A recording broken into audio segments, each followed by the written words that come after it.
Okay. And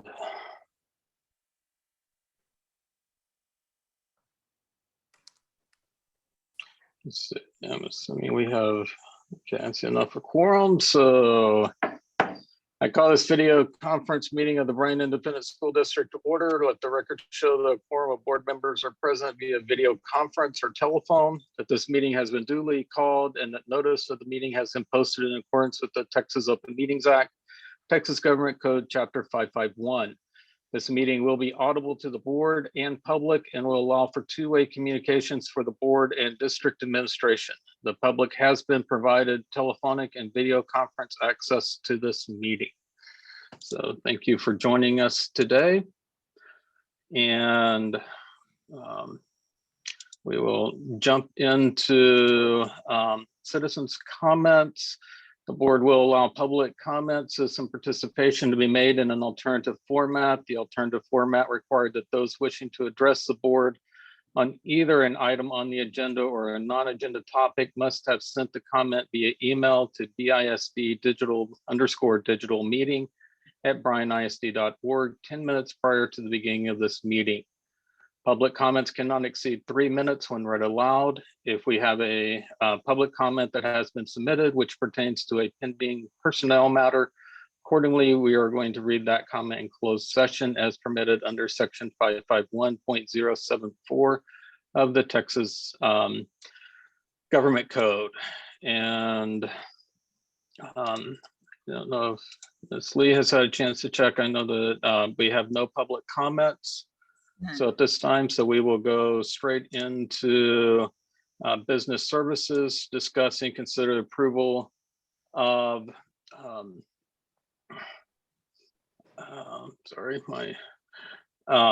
the GMP letter of recommendation for still, I believe, guaranteed maximum price for the early still package for intermediate school 3. Yes, thank you for calling this meeting. So Jamala Construction, the construction manager at risk for the intermediate number 3 project, they did an early still package for intermediate number 3, and they opened that bid on June 16th.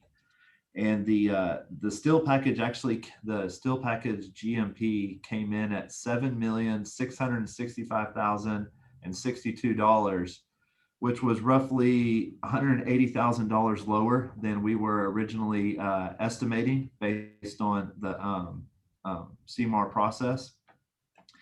And the reason we did this early still package first is due to the price volatility with steel and the lead times growing and growing.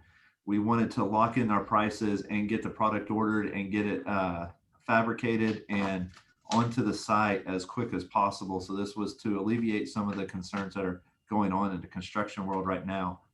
And just so you know, this is just the first package of the of intermediate number 3. There will be a package 2, which will outline the rest of the construction for intermediate number 3, and we'll be bringing package number 2 to y'all for approval at a later date.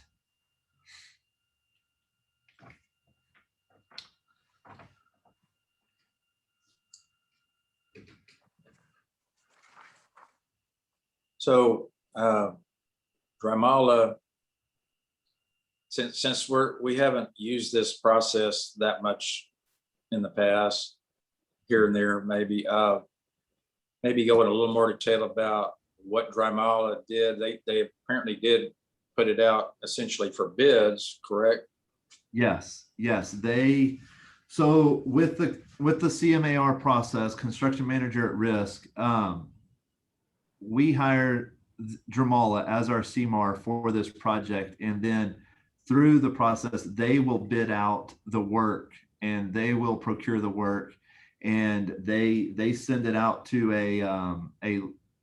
I've received the spreadsheet. It's a huge list of contractors all over, and they reach out to multiple different companies, whether both local and both within other regions, to procure the best value subcontractor for the project.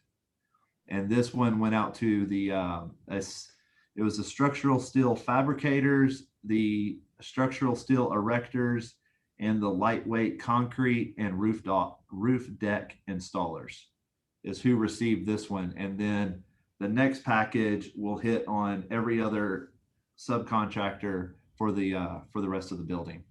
Now, this is kind of an open book process, correct, in terms of you being able to be involved in this. So you kind of saw how this went. Is that right, or am I wrong about that? Yes, sir. You're 100% right. And you were comfortable with how the bids came in and how the I guess the top bid or best bid was selected. You're comfortable with all that? Yes, absolutely. Absolutely. Yes, sir. Was it hopefully multiple bids? I mean, we did have at least a few people bid on this, or you know, I got to shoot. I do have an email right here I'm looking at. We had at least one local company bid, and on the steel erector, as part of the structural steel erector, we did have one company bid on it. Well, I didn't mean just local, but in terms of competition, sometimes we do send things out, or we have in the past, and just seems like for whatever reason, there's only one company that bids, and that not necessarily a bad thing, but I was just wondering how much interest in the way construction is going right now. There was some interest shown by more than one company for each. Yes, Okay. absolutely. We had multiple companies submit on the package. Okay.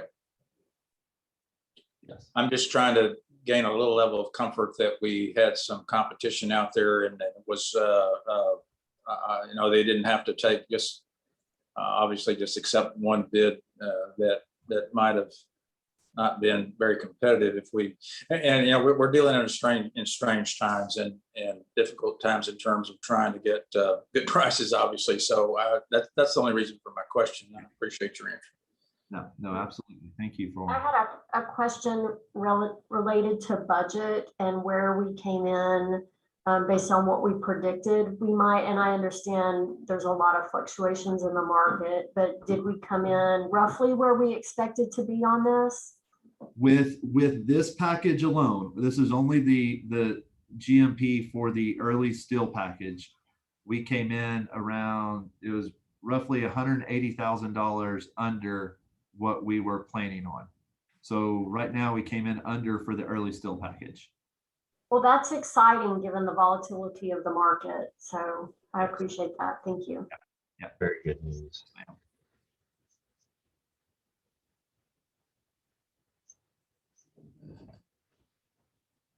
We also have PBK and Drymola on the conference call here. So if there's anything you want to ask specifically, they are here. And Mr. Good Stas, morning. I was just given the info that the true numbers, which I didn't have on the top of my head, we had 6 steel fabricators that submitted, 8 steel erectors, and we had 4 lightweight contractors that did submit on the project.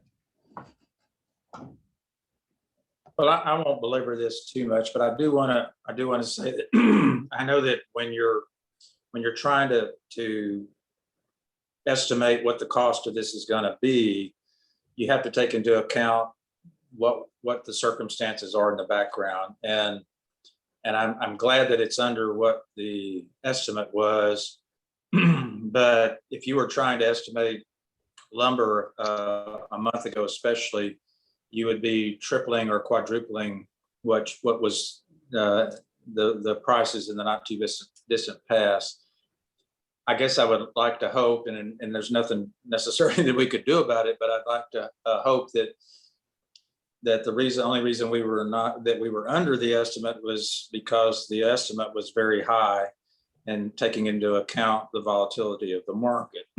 So any reassurance that any of you can give us that the estimate was really not that far from what we would typically deal with would be appreciated. if in fact it was very high because you had to take into account the volatility of the market and we're still dealing with a very expensive project, that's kind of what I'd like to know. So I hope my question is clear to Ron and to Dramala. Paul, you That mind if I'll I go answer ahead. that I'll one? go ahead real quick. And Ron Okay. and Seth, y'all correct me if I'm wrong on this, but we did, through this process, we got pricing from multiple subs for the entire project at, I believe, 50%, 75, and 95. Correct. And just to add to that, Paul, yeah, Mr. Stasny, the numbers that Dramala has been giving us throughout this whole process as we've been designing it all takes into account what's going on in the marketplace. And so the estimate that was shown to you today at the 7,847,223 took into account the volatility of the steel. It also takes into account the long lead items, which is one reason why this package went out early. And so to be 182,000, I had it exact, well, I don't have it now, but anyway, about $182,000 under budget is extremely good news because Dramala has a very good reputation of being very accurate in their estimating. And so for us to come in under budget on this first package is just really good news. well, I appreciate your input on that. Thanks.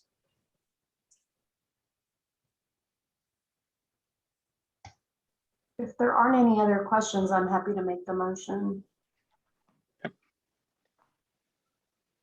I move approval of the guaranteed maximum price for the steel package for intermediate 3 as presented. Second. Have a motion by Dr. Harland, a second by Ms. Dwayne. All in favor? Aye. Aye. Okay. Motion carries unanimously. Thank you.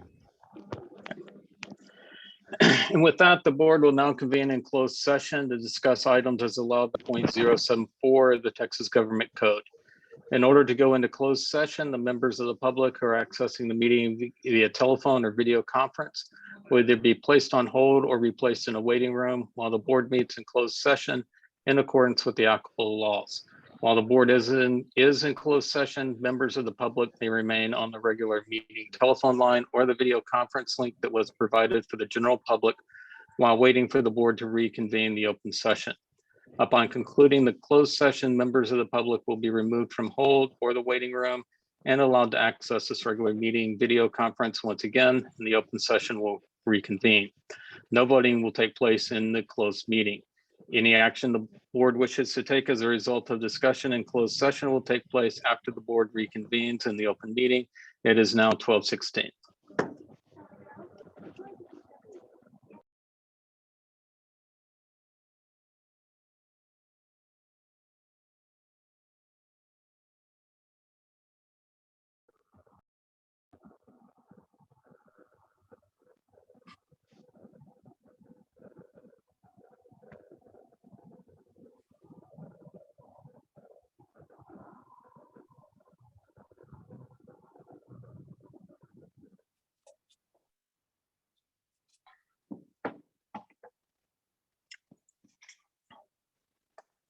All right, and I